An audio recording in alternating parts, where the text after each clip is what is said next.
এই তিনটি স্বপ্ন দেখলে বুঝবেন আপনার মৃত্যু ঘনিয়ে এসেছে।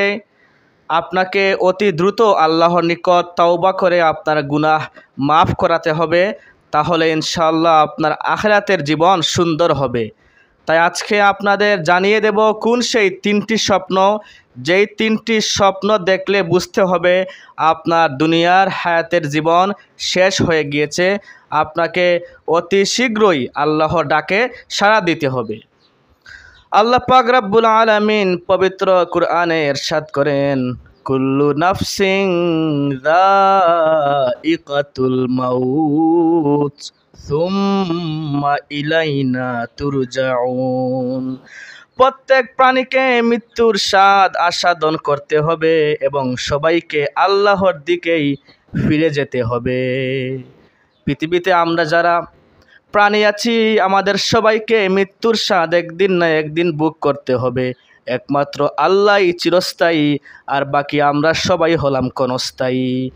মহান আল্লাহ পাক রব্বুল আলামিন ছাড়া পৃথিবীর সব প্রাণীকুলকে মৃত্যুর স্বাদ আস্বাদন করতেই হবে এবং আমাদের সবাইকে আল্লাহর দিকে রুজু তথা প্রত্যাবর্তন করতেই হবে।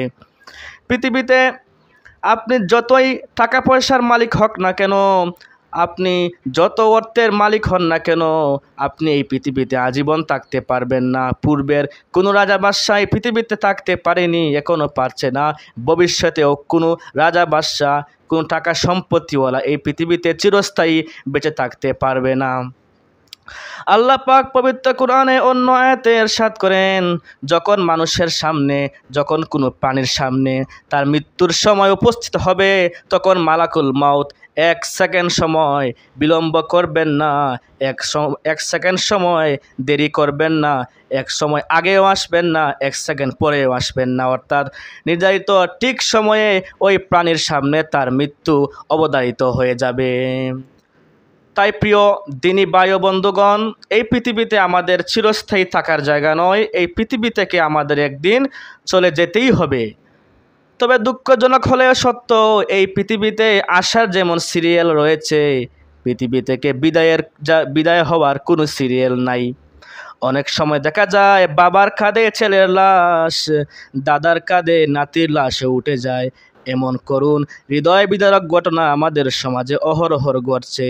তাই পৃথিবীতে আসার সিরিয়াল আছে, পৃথিবী থেকে বিদায় হওয়ার কোনো সিরিয়াল নাই।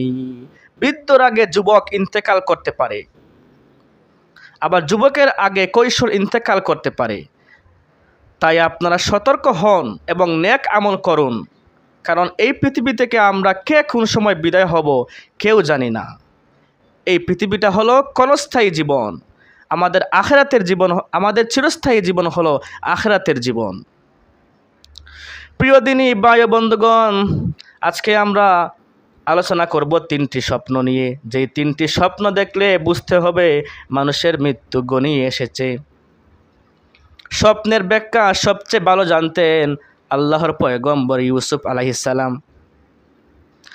এবং সাহাবায়ে কেরামের মধ্যে স্বপ্নের ব্যাখ্যা সবথেকে ভালো জানতেন আবু বকর সিদ্দিক রাদিয়াল্লাহু তাআলা আনহু, এবং তাবিঈগণের মধ্যে স্বপ্নের ব্যাখ্যা সবথেকে ভালো জানতেন ইমাম মুহাম্মদ ইবনে সিরিন রাহমাতুল্লাহি আলাইহি। ইমাম মুহাম্মদ ইবনে সিরিন রাহমাতুল্লাহি আলাইহি উনার একটি স্বপ্নের বিখ্যাত বই রয়েছে। এই স্বপ্নের ব্যাখ্যা গ্রন্থ থেকে আজকে এই তিনটি স্বপ্ন নিয়ে আলোচনা করব, যেই তিনটি স্বপ্ন দেখলে বুঝতে হবে আপনার জীবনের হায়াত কমে গিয়েছে, আপনার মৃত্যুর সময় ঘনিয়ে এসেছে। প্রিয় দিনী ভাই ও বন্ধুগণ, স্বপ্ন তিন ধরনের। হাদিস শরীফে এসেছে স্বপ্ন হলো তিন ধরনের। এক প্রকার স্বপ্ন হলো মিনাল্লাহি তাআলা, আল্লাহর পক্ষ থেকে ভালো স্বপ্ন। আল্লাহ ওনার প্রিয় বান্দা বান্দিদের ভবিষ্যতে কি হবে ইঙ্গিত স্বরূপ আল্লাহ পাক বান্দা বান্দাদের বিভিন্ন জিনিস দেখিয়ে থাকেন, আল্লাহর পক্ষ থেকে ভালো স্বপ্ন। দ্বিতীয় স্বপ্ন হলো মিনাশ শাইতান, শয়তানের পক্ষ থেকে ভয় বৃত্তি দেখানো হয়, অনেক আজে বাজে ভয়ঙ্কর স্বপ্ন দেখানো হয়, যে স্বপ্ন দেখে আপনি বিরাট পরিমাণ ভয় পেয়ে যান, ভাববেন এই স্বপ্ন শয়তানের পক্ষ থেকে। তিন নম্বর হলো আপনি সারাদিন সারা রাত যেই বিষয় নিয়ে চিন্তা ফিকির করবেন, এই চিন্তা ফিকিরের উপর আপনি রাতে ঘুমানোর পরে যেই দৃশ্যটি দেখবেন এটি হলো আপনার চিন্তাপ্রসূত স্বপ্ন। এই 3 প্রকার স্বপ্ন হাদিসে পাওয়া যায়।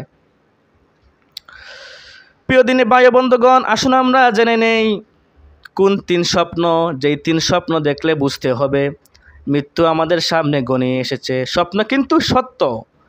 রাসূল আকরাম সাল্লাল্লাহু আলাইহি ওয়াসাল্লাম এরশাদ করেছেন, স্বপ্ন হলো মুমিনের জীবনের নবুয়তের ৪৬ ভাগের 1 ভাগ। তাই স্বপ্নকে আপনারা মিথ্যা বলতে পারবেন না, স্বপ্ন সত্য। প্রিয় দিনী ভাই বন্ধুগণ, 1 নম্বর স্বপ্ন হলো, যেই স্বপ্ন দেখলে বুঝতে হবে আপনার মৃত্যুর সময় ঘনিয়ে এসেছে, সেই 1 নম্বর স্বপ্নটি হলো যে আপনার আত্মীয় স্বজনের মধ্যে অথবা আপনার মৃত পিতামাতা, আপনার দাদা দাদি অথবা আপনার মৃত আত্মীয় স্বজনের মধ্যে যদি কোনো ব্যক্তি আপনাকে আহ্বান করেন, যে বলতেছেন তুমি আমার নিকট আসো, আমি একা থাকতে পারছি না। যখন তোমাকে মৃত কোনো আত্মীয় স্বজন আহ্বান করবে তখন তুমি বুঝে নেবে এই পৃথিবীতে তোমার আর থাকার সময় রইল না, এই পৃথিবী থেকে তোমার চলে যাওয়ার সময় ঘনিয়ে এসেছে। এই স্বপ্ন যারা দেখে অধিকাংশ মানুষের ক্ষেত্রে এটি ঘটেছে, তারা অল্প কিছুদিনের মধ্যে তারা ইন্তেকাল করেছেন। তাই যখন আপনি দেখবেন কোনো মৃত ব্যক্তি, আপনার আত্মীয় স্বজনের কোনো মৃত ব্যক্তি আপনাকে আহ্বান করছে, তাহলে ভাববেন এই পৃথিবীতে আপনি আর বেশি দিন থাকবেন না, আপনার যাওয়ার সময় ঘনিয়ে এসেছে। তবে মাঝে মধ্যে এর ব্যতিক্রম হতে পারে, অধিকাংশ ক্ষেত্রে মানুষের মৃত্যুই হয়ে থাকে এই স্বপ্ন দেখলে। ইমাম মুহাম্মদ ইবনে সিরিন রাহমাতুল্লাহ আলাইহি উনার স্বপ্ন ব্যাখ্যা গ্রন্থে এই ব্যাখ্যাটা তিনি লিখেছেন। দ্বিতীয় স্বপ্ন হলো, 2 নম্বর যে স্বপ্ন সেটি হলো, আপনি যদি দেখেন আপনি উড়ন্ত অবস্থায় এক দেশ থেকে আরেক দেশে ভ্রমণ করতেছেন, আপনি ফ্লাই করে আপনি উড়ে উড়ে এক দেশ থেকে আরেক দেশে চলে গিয়েছেন, তাহলে বুঝতে হবে আপনার হায়াতের জীবন ঘনিয়ে এসেছে, আপনার মৃত্যুর সময় ঘনিয়ে এসেছে। এই ব্যাখ্যা ইমাম মুহাম্মদ ইবনে সিরিন রাহমাতুল্লাহ আলাইহি উনার বিখ্যাত স্বপ্নের ব্যাখ্যা গ্রন্থে দিয়েছেন। 3 নম্বর হলো, যখন আপনি দেখবেন স্বপ্নের মধ্যে আপনার হাতের মধ্যে একটি পাখি রয়েছে এবং এই পাখিটি ছটফট ছটফট করতে করতে আপনার হাত থেকে বেরিয়ে গিয়েছে বা উড়ে গিয়েছে, তখন আপনি ভাববেন যে আপনার পৃথিবীতে সময় ঘনিয়ে এসেছে, আপনার মৃত্যুর সময় ঘনিয়ে এসেছে। অধিকাংশ মানুষের ক্ষেত্রে এই মৃত্যুটি হয়ে থাকে। তাই প্রিয় দিনী ভাই বন্ধুগণ, এই 3টি স্বপ্ন যে সমস্ত মানুষরা দেখবে তারা বুঝে নেবে এই পৃথিবীতে আর তাদের সময় বেশি দিন বাকি নেই। তাদের উচিত হবে দ্রুত তওবা করে ইস্তেগফার করে স্বীয় গুনাহের জন্য আল্লাহর নিকট ক্ষমা প্রার্থনা করা এবং হায়াতের জিন্দেগি থাকতে তাদের জীবন থেকে সমস্ত গুনাহ সাফ করে ফেলা। তাহলে আল্লাহ পাকের কাছে পরকালের জীবন তাদের সুখময় হবে, সুন্দর হবে। বাদশাহ হারুনুর রশিদ, ওনার নাম আপনারা শুনেছেন।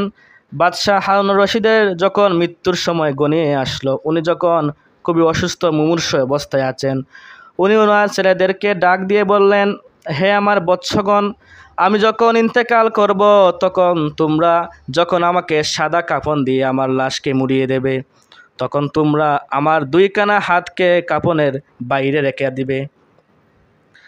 ছেলেরা জিজ্ঞাসা করলো তার কারণ কি?